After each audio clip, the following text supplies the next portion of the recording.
দূর প্রান্তর, যতদূর চোখ যায় ধান আর ধান, মাঠ ভরা ধান, কাঁচা পাকা সোনালি রঙের ধান আর ধান। কেউ ধান কাটা শুরু করেছে, কেউ আবার ধান কাটবে প্রস্তুতি নিচ্ছে। কারোটা এখনো পাকেনি, কারোটা পাকিছে। এরকম কাঁচা সবুজ।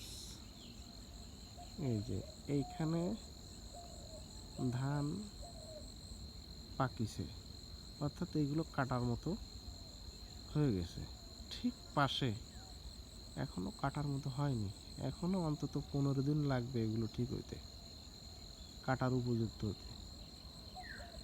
আর ওই দেখেন ওই ফাঁকা জায়গায় ওইখানে একজন কৃষক, ওইখানে ধান কাটা হয়ে গেছে। কৃষক এখন ওইখানে ক্রেই বা শশা অথবা অন্য কোনো ফল জাতীয় কোনো কিছু লাগাবে, সবজি জাতীয় কোনো কিছু লাগাবে হয়তো বা।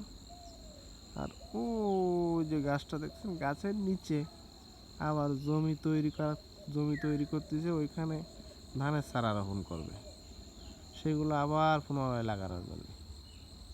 কি অসাধারণ দৃশ্য!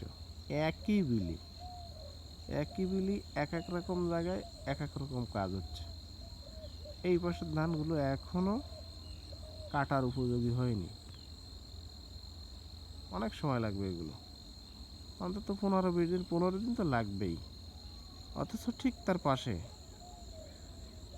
এইগুলো কাটার উপযুক্ত হয়ে গেছে। জাত ভেদে, জাত যেমন জাত ভেদ, এক এক জাত, কোনো জাত দ্রুত ওঠে, আবার কোনো জাত দেরিতে ওঠে। এই আর কি, ধান হতেই হবে। আমার প্রান্তরের ওই মাঝে মাঝে জমির সীমানার মাঝে মাঝে কলা গাছ লাগানো কারো আছে, কারো অন্য কোনো ফল গাছ আছে লাগানো, আম গাছ আছে, জাম গাছ আছে, এরকম সীমানা নির্ধারণ করেছে পাশে, ঠিক ওরকম একটা গাছ লাগায় রাখিছে। কেউ তাল গাছ লাগায় রাখিছে, আবার ন্যাচারালি হয়ে উঠিছে তাল গাছ প্রাকৃতিকভাবে। গ্রামের দৃশ্য সকালবেলায় অসাধারণ। পাখি ডাকতেছে আমার মাথার উপরে, কিচিরমিচির কিচিরমিচির। আবার ওই যে আবার কি ডাকতেছে, ভুতুম পেঁচাও ডাকতেছে, অসাধারণ। আবার এই গাছের আড়াল দিয়ে সূর্য উঁকি দিচ্ছে, এই গাছের আড়াল দিয়ে ওই যে সূর্য উঁকি দিচ্ছে। আমি রাস্তার পরে